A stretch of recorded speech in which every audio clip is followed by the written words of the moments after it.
and everyone was going from the nightclub to this house party. And so, you know, I found out where it was, and I was like, I wasn't invited, but I'm just like, fuck it, I'm just gonna show up. And I was by myself, and I just like, whatever, I took a taxi to show up at this random house, and I'm not invited, and I'm like, I want to party here, you know? And so I like ring the doorbell or whatever, I bang on the door, and the door opens up, and it's fucking Mike himself who opened up the door, right? That's such a movie, dude. Dude, Mike opens up the door, and I'm like, no way, I don't know anybody here, you know? I don't even know Mike, but I said, hey man, is it cool if I come in? And Mike, like, it was like he threw a punch, like it was like he threw a punch like past me, you know, like over my shoulder, and like threw it like next to me, past me, and hooked me and knocking me into the house. He's like, get in here, you know? We're in the house like not even a second, and he says, you got any coke?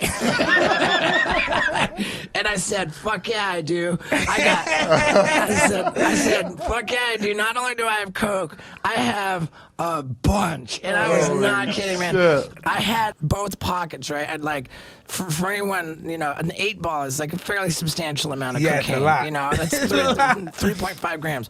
In my left pocket, I recall having an 8-ball that had not even been touched. And in my right pocket, I had like an 8-ball that had been like halfway through.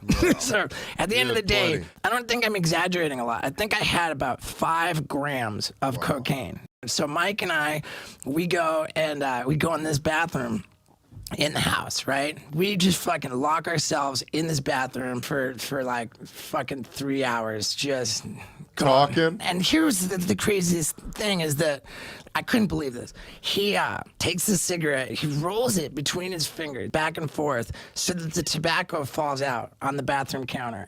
Right, like, and he keeps doing it, rolls back, so he gets done with it. Now, like, there's the brown filter on the end, and the cigarette paper is empty. It's just like a cylinder, like an empty tube of cigarette paper.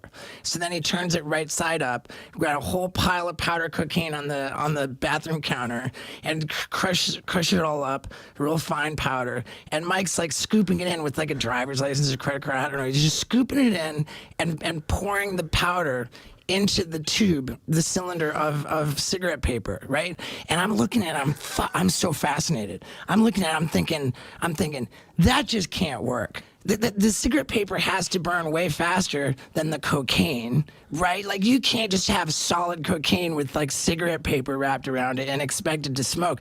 And I'm watching him do this, and I'm just thinking, like, this is the most fascinating, like, fucking drug addict science fair experiment. You know? Now, I was like a little bit weirded out by the idea of smoking coke, so I was just snorting it. Mike finishes his cigarette contraption, and then like he gets done with it, and he makes another. And I was so fascinated. The experience was so incredible. And like, mind you, smoking all this cocaine, we're locked in like a small bathroom. Like, it is so dense, the smoke in the air. Like, no crack house could possibly be that fucked up of like air quality as far as just being in a cloud of fucking cocaine smoke. And we're having this great conversation, and Mike's smoking this coke smoke after coke smoke.